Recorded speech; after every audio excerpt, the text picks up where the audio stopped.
Hi everyone, मैं हूं मोहित गोयल और आप देख रहे हैं टिप्स एंड ट्रिक्स गुरु। आज हम बात करेंगे गुड्स इन ट्रांजिट की। जीएसटी लॉ में गुड्स इन ट्रांजिट से रिलेटेड क्या क्या प्रोविजंस हैं, आप उसका क्रेडिट क्लेम कर पाएंगे या नहीं कर पाएंगे, अगर क्रेडिट अवेलेबल है तो उसको कैसे क्लेम करना है, इन सब बातों के बारे में आज हम डिटेल में बात करेंगे। सबसे पहले हम बात करेंगे उन इनपुट या इनपुट सर्विसेज की जिनके ऊपर टैक्स एग्जिस्टिंग लॉ में पेमेंट कर दिया गया है, यानी एक्साइज लॉ में पेमेंट किया जा चुका है, बट उनका रिसीविंग जो होगी वो जीएसटी लॉ में होगी। इस केस में आपके पास जो इनवॉइस रिसीव होगा उस पर एक्साइज ड्यूटी या सर्विस टैक्स लगा होगा या वैट लगा होगा, बट जीएसटी में उसको कैसे बुक किया जाएगा, इसके बारे में जो प्रोविज़न दिए गए हैं वो इस तरह से हैं कि अगर आपको कोई गुड्स इन ट्रांजिट रहता है और वो जीएसटी रेजिम में रिसीव होता है तो आप उसका क्लेम कर पाएंगे। उसको क्लेम करने के लिए सबसे पहले आपको जो कंडीशन फुलफिल करनी है वो ये है कि आपको उसे विदिन 30 डेज अकाउंट फॉर करना होगा और प्रिस्क्राइब फॉर्मेट में जो गवर्नमेंट प्रिस्क्राइब करेगी उसमें कुछ सर्टेन डिटेल्स आपको दी गई हैं, उसको फिल करके गवर्नमेंट डिपार्टमेंट को उसको जमा कराना होगा, जिसके बेसिस पे आप क्रेडिट क्लेम कर पाएंगे। अब वो कौन कौन सी डिटेल हैं जो आपको गवर्नमेंट डिपार्टमेंट को जमा करनी है, वो है सप्लायर का नाम, इनवॉइस नंबर, इनवॉइस की डेट, अगर वो इनवॉइस पे पेमेंट नहीं हो रहा है तो ड्यूटी पेमेंट का document, description of goods, quantity, value of goods या वैल्यू ऑफ सर्विसेज, उसके ऊपर टैक्स, ड्यूटी या फिर वैट का अमाउंट, एंट्री टैक्स का अमाउंट और वो डेट जिस डेट पे आपने उसे अपनी बुक्स ऑफ अकाउंट्स में एंटर किया है। ये 30 डेज़ के पीरियड है जिसके अंदर आपको इसे बुक करना है, उसकी डिटेल गवर्नमेंट को जमा करानी है। लेकिन ये 30 डेज़ का पीरियड कमिश्नर को सफिशिएंट कॉज प्रोवाइड करने के बाद भी एक्सटेंड किया जा सकता है।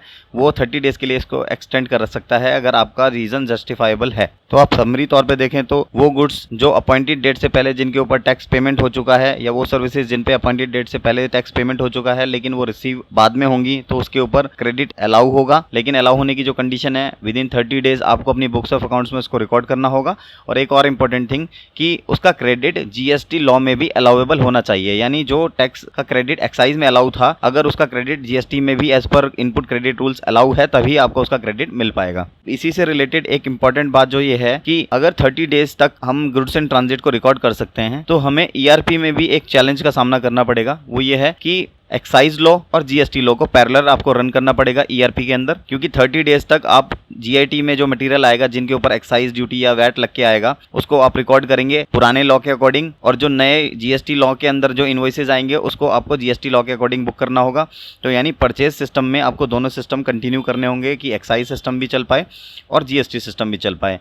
और साथ ही साथ सेल्स सिस्टम आपका 1 जुलाई से जीएसटी में आ जाएगा तो वहाँ पे जीएसटी लॉ एप्लीकेबल हो जाएगा। तो इसी के साथ साथ तो हमें पैरेलल सिस्टम को रन करना पड़ेगा। तो आपको सबसे इंपॉर्टेंट ये बात ध्यान रखनी है कि ईआरपी का इम्प्लीमेंटेशन होते टाइम ज्यादातर जो ईआरपी सिस्टम्स हैं उनमें जीएसटी के पैचेस आ रहे हैं, यानी जीएसटी पैच को अपलोड करने के बाद वो जीएसटी के लॉज को कंप्लाइज करने लगेगा।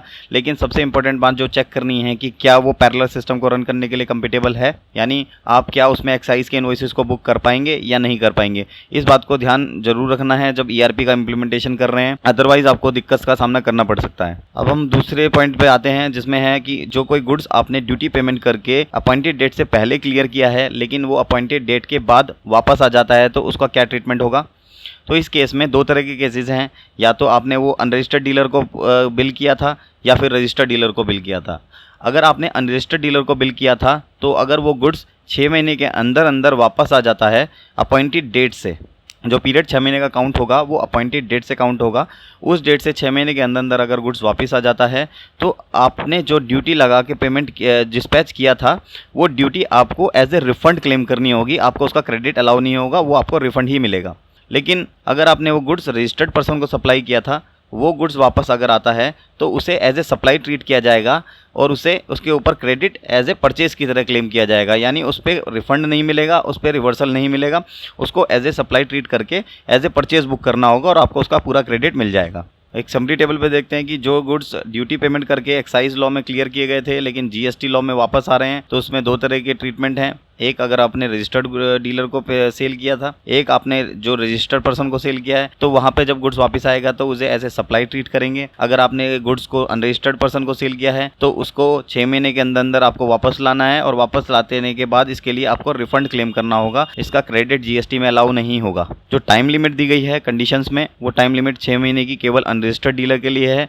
रजिस्टर्ड डीलर के लिए कोई टाइम लिमिट नहीं है, क्योंकि उसे पहले ही दिन से अपॉइंटेड डेट के बाद अगर कोई गुड्स रजिस्टर्ड डीलर से वापस आता है तो उस केस में उसे एज ए सप्लाई ही ट्रीट किया जाएगा और आपको एज ए परचेज ही उसे बुक करना होगा। अब नेक्स्ट हम बात करते हैं इनपुट जो आपने जॉब वर्कर पे सेंड किए हुए थे लेकिन अपॉइंटेड डेट के बाद वो रिटर्न होंगे, उनके लिए क्या प्रोविजन है। तो जीएसटी में जब कोई गुड्स ऑलरेडी जॉब वर्कर के पास है और वो वापस आ रहा है तो उस केस में कोई जीएसटी चार्ज नहीं होगा अगर वो गुड्स अपॉइंटेड डेट के 6 महीने के अंदर वापस आ जाते हैं। तो अगर वो गुड्स 6 महीने के अंदर वापस नहीं आते हैं तो उसमें टैक्सेस की रिकवरी की जाएगी और वो टैक्सेस की रिकवरी 142 सबसेक्शन 8A के अकॉर्डिंग की जाएगी, जहां पे आपको टैक्सेस पे किए जाएंगे लेकिन उसका क्रेडिट अलाउ नहीं होगा। अगर समरी टेबल पे देखें तो जो गुड्स आपने जॉब वर्कर को भेजे थे अपॉइंटेड डेट से पहले लेकिन रिटर्न आएंगे अपॉइंटेड डेट के बाद, तो उस केस में क्या टैक्स ट्रीटमेंट होगा, उस पर कोई टैक्स चार्ज नहीं होगा अगर वो स्पेसिफाइड टाइम के अंदर वापस आ जाते हैं। लेकिन अगर वो स्पेसिफाइड टाइम के अंदर वापस नहीं आते हैं तो उस केस में उसे सेक्शन 142(8)A के अकॉर्डिंग उस पर टैक्स की रिकवरी की जाएगी।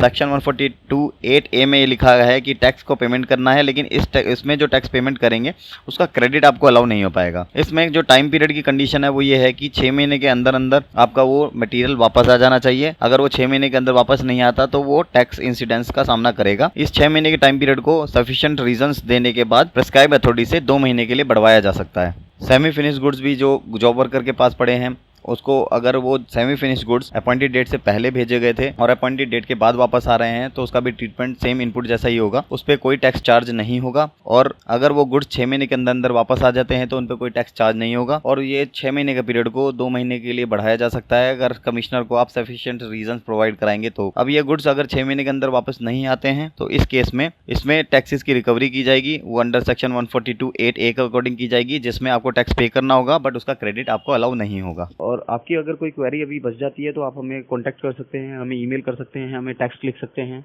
जीएसटी की अपडेट्स के लिए हमारा चैनल सब्सक्राइब करना ना भूलें। Tips and tricks Guru. Thank you.